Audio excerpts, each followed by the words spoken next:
Congressman? Hey, Billy. How are you, man? I'm doing great. Nice How are to see you? It's great to be with you. Well, I got a lot of Democrats out here. Oh, yeah. It's God's country here.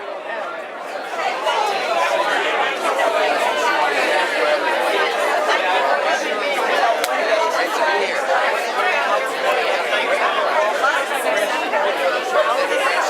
Sure. Hey, Karen. Earl, how are you? Welcome. Congratulations. Yeah, it's great to see you. Say hello. You know Harriet Lauer. Everybody goes in. Thanks for coming. Thanks. Yeah. Exactly. We needed that. We needed that.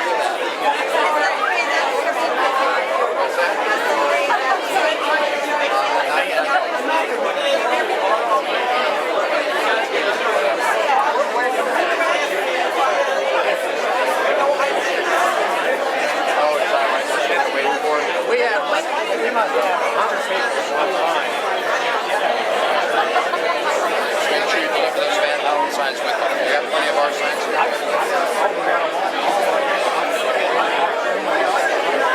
that right? All right. We got to get people on the way out today. Good. You just survived because everything was Josh Biden.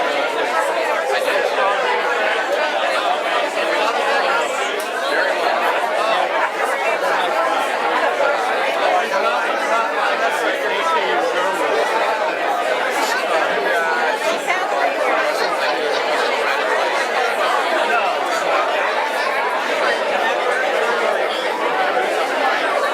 Start with the morning.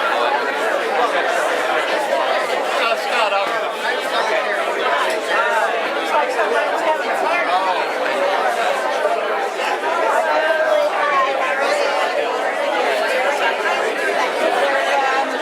Food over there, there's water, wine here.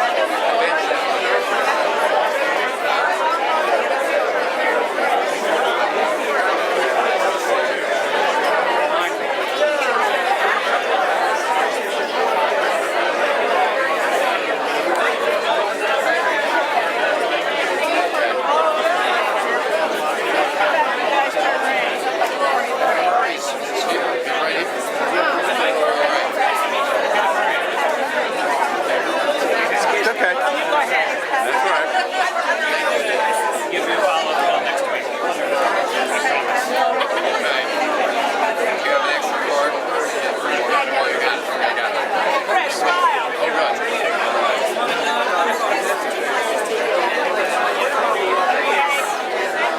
Thank you. I do need to. Yeah, I just wanted to get together.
Well, thank you. Great to be here. Thank you. Oh, Art, a dear friend of mine, yes. Yeah. Crossing the bridge from Anne Arundel. I know. Give her my best, all right? Yeah, she's a good friend, and she helped out in the military, too. This is a great turnout. Where do you live in East?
doing today? Campaign manager and duties as assigned. You're Mr. Murray? Yes. Billy Earl Amos. Very nice to meet you. I've heard the most see you. wonderful things None about of you. it's true. None of it's true. No.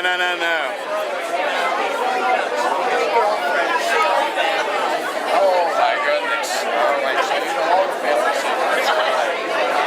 That's right on that.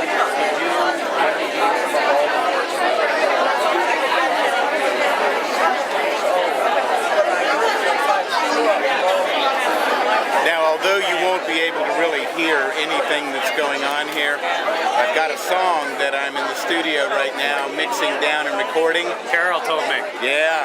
Looking forward to it. Oh, it'll be fun. It'll be fun.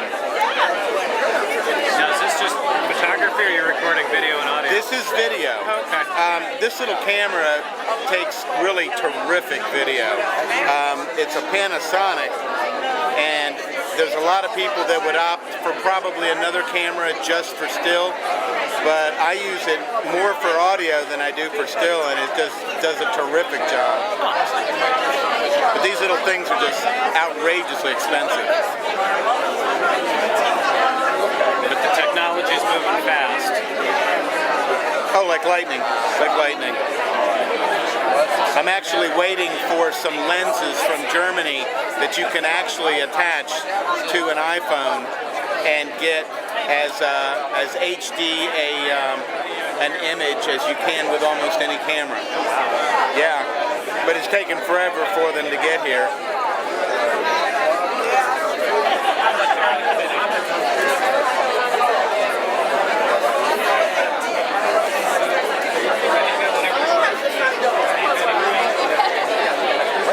I have a Facebook page over here called Chris Holland for U.S. Senate, and I use that as the primary platform for stuff like this.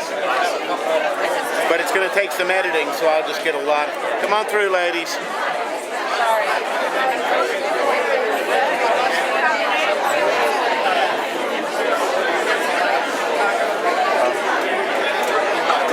I gotta move that way.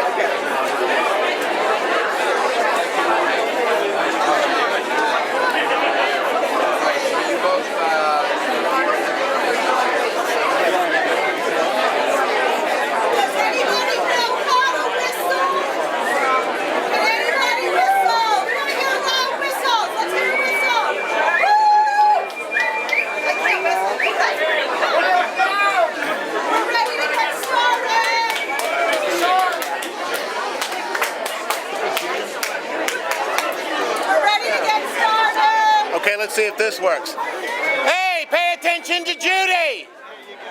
Yeah, because I hate it when people pay attention. Sorry. All right. Can I have your attention, please? Can I have your attention, please? Can I have your attention, everyone? Thank you very much. First of all, it's my pleasure to welcome you to our Talbot County Democratic headquarters. My name is Ryan Ewing. I'm chair of the Talbot County Central Committee. Welcome. I hope this is not the last time we see you here at the headquarters. We want you to volunteer. We want you to make phone calls. We want you to come back and pick up yard signs. We want you to enjoy this place that we have from now till November. We have a couple of housekeeping things we want to take care of before I introduce our special guest speaker. First of all, Judy Wickstead on my committee here has a couple of quick presentations. It'll take 2 minutes, and then I'll get into remarks. Go ahead, Judy. First thing that I want to start with today is I want to remind us, we've just put up with a kind of a tough week as Democrats, haven't we? So, I want to remind you about why you are Democrats, all right? There's a great story about this young couple that moved into a house and they were living next door to a couple who may not have been born in the United States, but they weren't sure. And the woman was a Republican and the gentleman was a Democrat. And every morning, they sat at their breakfast table, and the woman Republican would say, "Oh my God, dear, she doesn't know how to wash her clothes. Look at, they're all dirty. We have to do something." And then he would just didn't say anything. This went on for a month, people. One morning she got up, she looks out her window. Guess what she saw? Clean sheets. And she says to her husband, the Democrat, "Honey, she learned how to wash her sheets." And he said, "No, honey, I washed the window.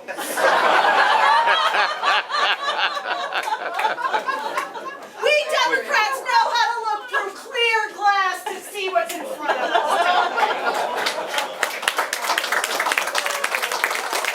Now, I have a tiny little special presentation because those of us here in the Democratic Central Committee know one thing, and one thing like the rest of you may not or may not know. And that is that we cannot do what we do without our clubs. And so we want to acknowledge, just very briefly, the heads of our clubs. So I know that Joyce and Rick are hiding back there someplace, but I'm going to ask you to come up, please, so that we can just do a tiny little tribute to you to say thank you, because we know that we would have never been able to be graced with Mr. Van Hollen today, or with this wonderful group if it weren't for the clubs. So come on forward, Joyce. We got a little...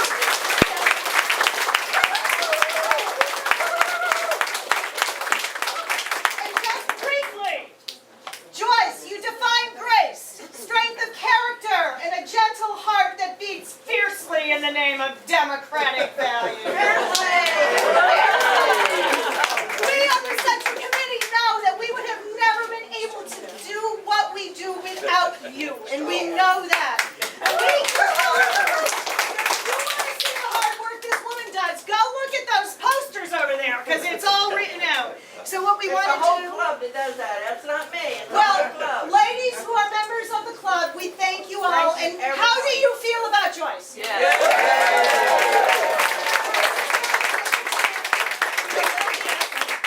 you can open that if you want quickly. Because we don't want to have Mr. Van Hollen wait too long. And while you open that, you can show everybody, because I'm so excited. Okay. Rick, we cannot thank you enough for all that you do to support and grow Democratic base here in Talbot County. You make a difference every day. And this card is too small to put down all the things that you do for all of us. And those of us who are members of the forum, myself included, tell me how we feel about this man. One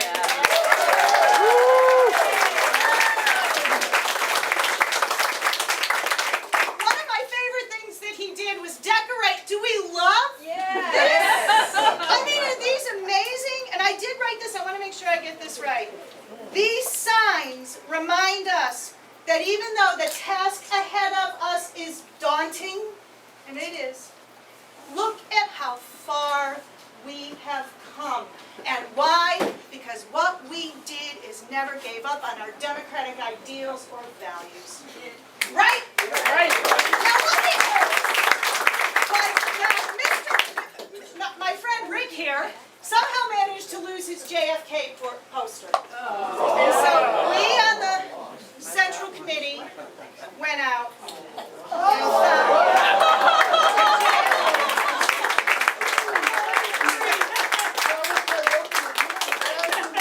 and and do you like that? What is that? It's a Hillary for president. And thank you. Yeah, we're gonna get Rick. Rick, can you Rick get and together Louis with come Joyce? together. Oh, actually, why don't you take a picture with Mr. Yeah, we can get a picture together. Yeah, get on here. There we go. There we go. Hey.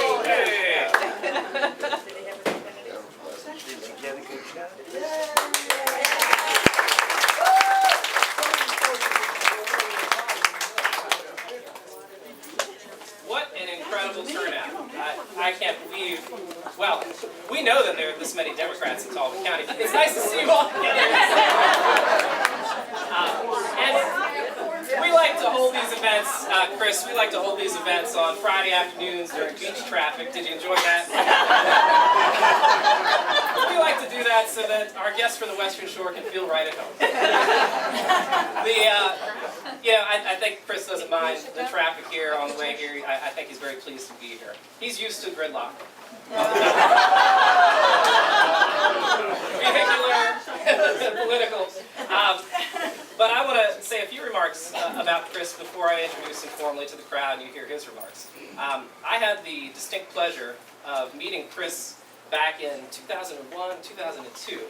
when Chris first ran for the Congress. And if you recall that year, you may not know this, but he was running in a very tough Democratic primary against a Republican opponent eventually, the Republican incumbent. And like the current election, he stood on his principles. He is a progressive, and he stood on those principles, and he campaigned hard. And I had the pleasure of working for that campaign and going door to door as a volunteer.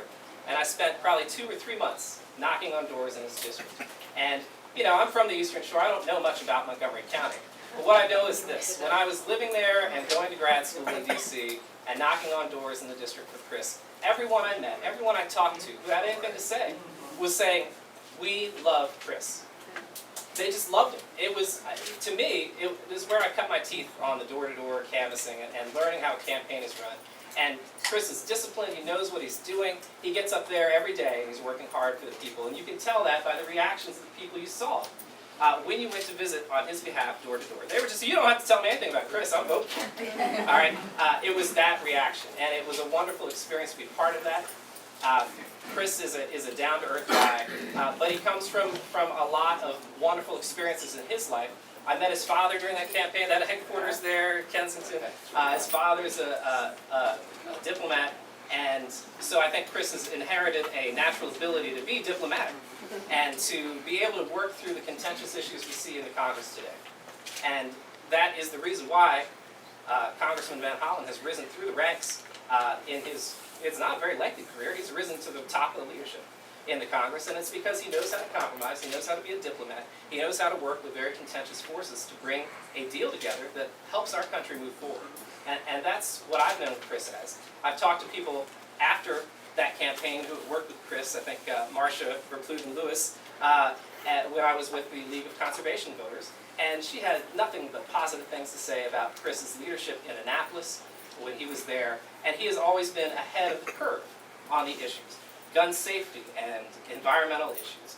And taking that all the way through the Congress, I can say that even though he doesn't represent us yet, I'm looking forward to the time when he does, because he's already doing things for the Eastern Shore and Talbot County that are amazing. I think legislative masterstrokes, if you ask me. The Farm Bill and all of the money for the Chesapeake Bay restoration that was included in that Farm Bill impacts places like the Eastern Shore especially, but Talbot County in particular. With our miles of shoreline, those sort of conservation easements on the edge of the shore that help farmers finance cleaning up the bay, that happens because of men like Chris Van Hollen. And we would be a poor county, a poor state without his leadership. He has earned the nomination of the Democratic Party. It's my pleasure to introduce him to you here today. Ladies and gentlemen, please put your hands together.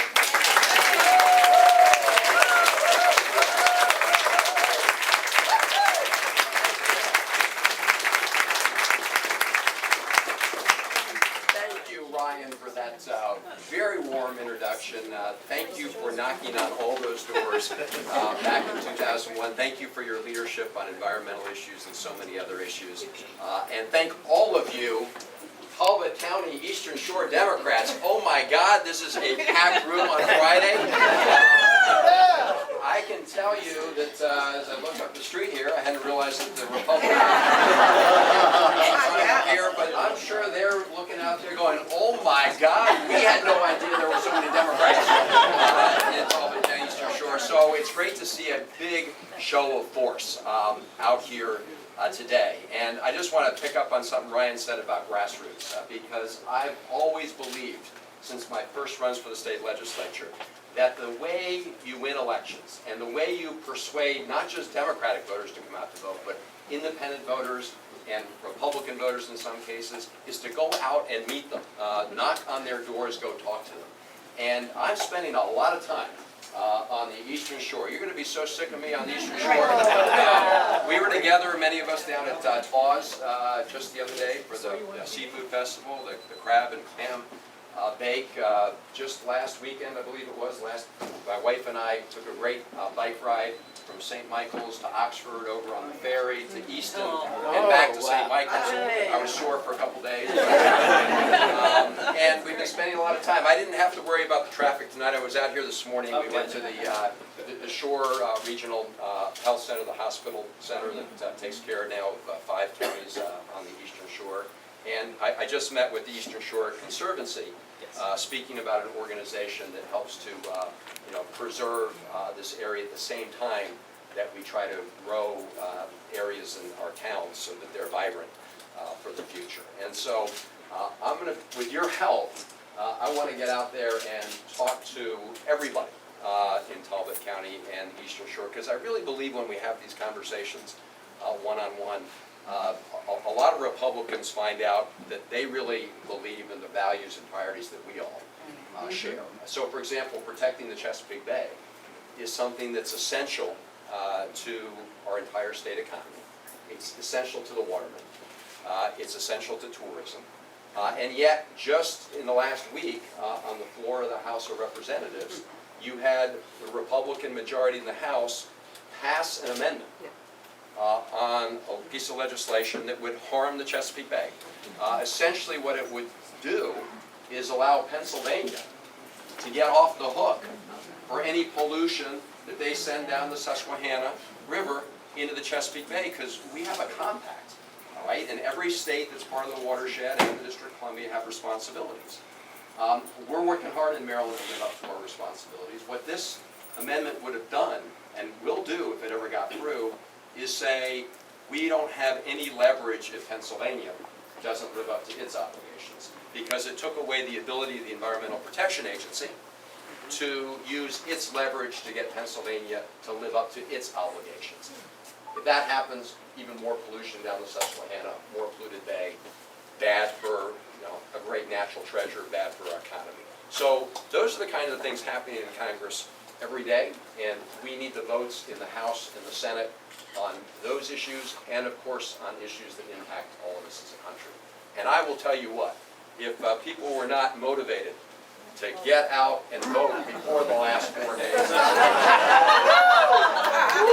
I know they are today, because we just saw proof once again that the new Republican standard bearer, Donald Trump, is out there to try to lift himself up politically by dividing all of us against one another in this country, based on religion, based on ethnicity.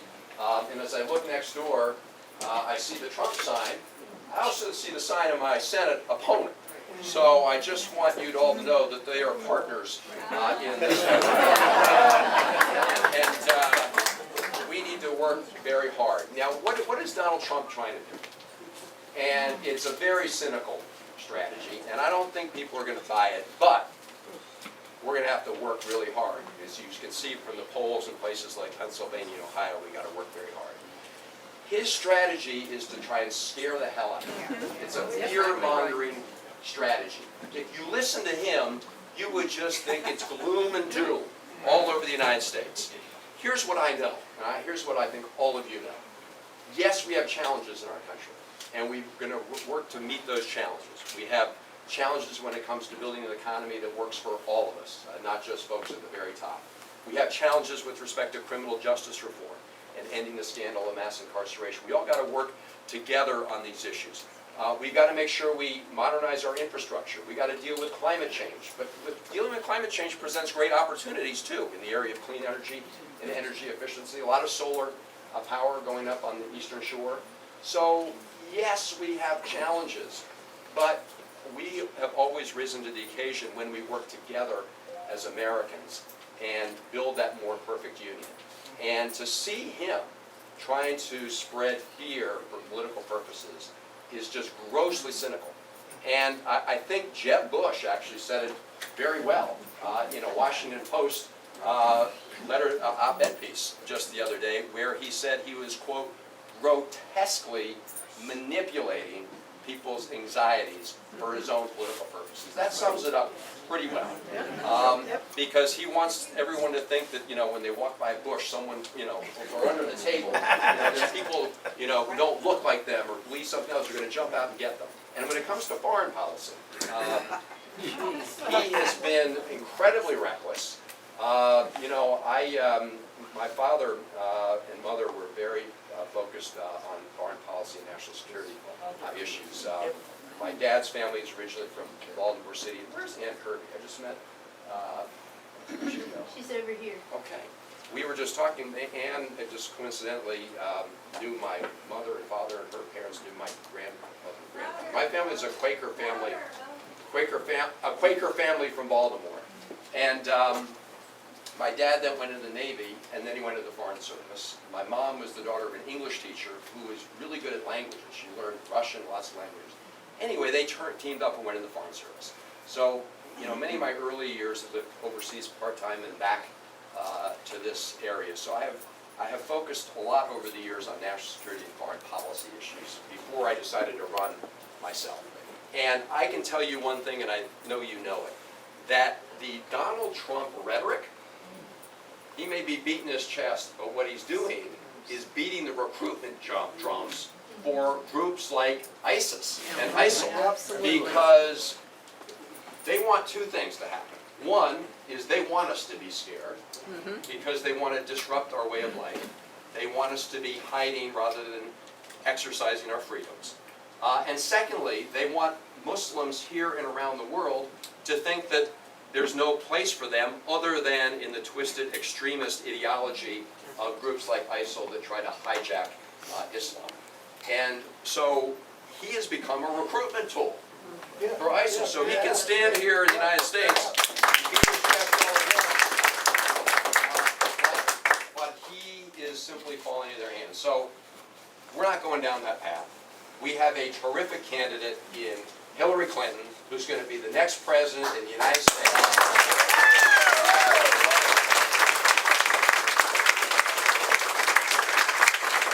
And we just came through a primary. I have to say, Bernie Sanders brought a lot of good ideas, a lot of energy, a lot of new people. I want to salute Bernie Sanders. I'm the senior Democrat on the House Budget Committee. He's been the Democrat on the Senate Budget Committee. A lot of the things we've worked on together, and a lot of the things he brought into this campaign and conversation are things that need not just to be talked about, but part of our platform going forward. I'm also pleased to report, you may not have seen it, but we also had a primary in my Senate race, as you know, and about 3 weeks ago during the sit-in on the House floor, demanding that we get a vote, which we haven't gotten a vote yet, on gun safety issues. Barbara Mikulski and Donna Edwards and I sat next to each other in the sit-in on the floor, and we tweeted out a tweet entitled Unity. So, we are unified.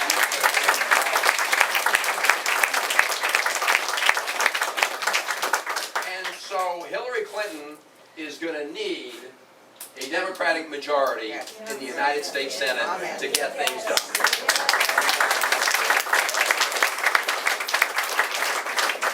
You know, when President Obama was first elected in 2008, we had a Democratic majority in the House and Senate. And we did a lot of good things for the country. People forget. I mean, I get as frustrated as all of you in this room with the gridlock in Washington. But we were able to pass the Economic Recovery Bill, which, by the way, we need to build out broadband, high-speed access to broadband here on the Eastern Shore. But the reality is the funds from that recovery bill are what provided the backbone for the current system that provides high-speed broadband in schools throughout Maryland and libraries throughout Maryland. Those were funds from that piece of legislation. We passed the Affordable Care Act, which, while not perfect, is providing more affordable health care to 18 million Americans. That's a good thing.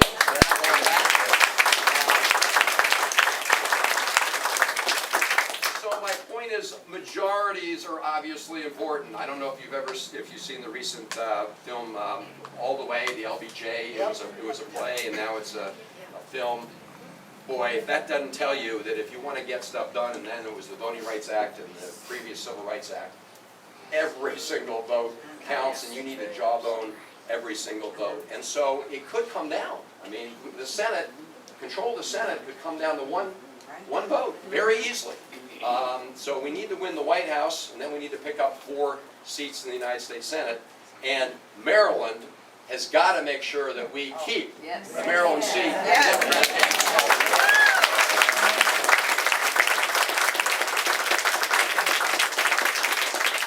And I'm always, when I'm on the Eastern Shore, this is an easier message because you know here, you can't take things for granted. And one of the things I'm determined to do is not just, as you can see, campaign in the big, most populous counties.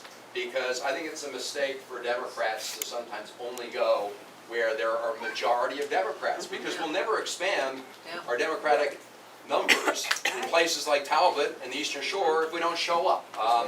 And so I look forward to working with all of you to do that, because my opponent right now is, she's trying to persuade people that because Larry Hogan got elected in the state of Maryland, this is ripe for a Republican victory.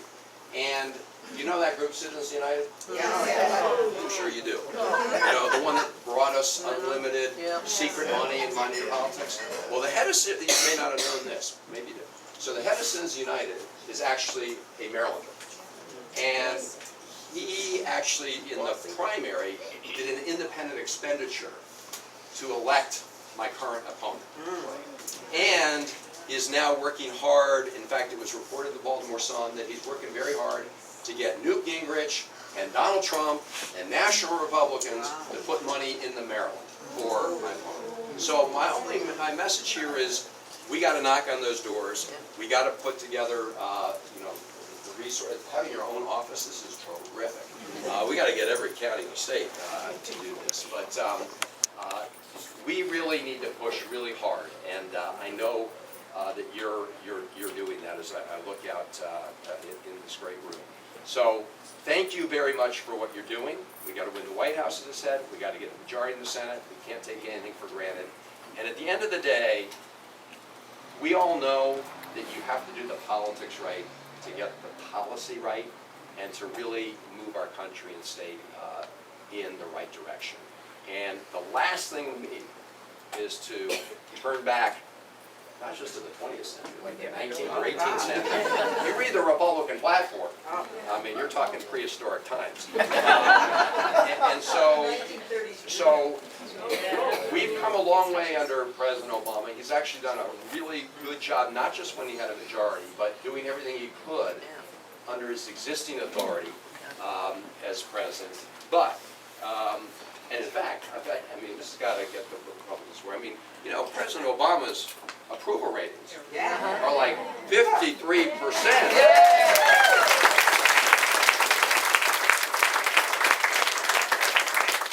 So all that gloom and doom stuff, George Bush's at this time in his presidency, his was like 25%. So look, that tells you something. It means, yes, we have challenges. Yes, people want to move forward. Yes, they're frustrated. But all that gloom and doom is just not what the American people are experiencing. In fact, our economy, while we have challenges, we're a whole lot better off than people in the rest of the world right now. We have challenges when it comes to public safety, but crime in the United States is way down compared to the 70s, 80s, 90s. So, yes, our whole experiment is to make sure that we move forward as a country. But people aren't going to fall for this Donald Trump nonsense. But we need to make sure that they don't. And then we need to talk to people about the truth. I think Donald Trump said, "Believe me," about 5 times. Believe me. I think we all know. And even Ted Cruz knows. He's the last one. So thank you all to Talbot County, Eastern Shore Democrats. I'm really excited to see so many people out. I'm sure they're scared to see so many people out. And now we need to get all of you and begin to talk to those independents. Talk to people who are registered Democrats on the shore, but over time, for whatever reason, they didn't want to, come out of the closet as Democrats. But you know what? Look at this room. So, are we going to win this race? Yeah.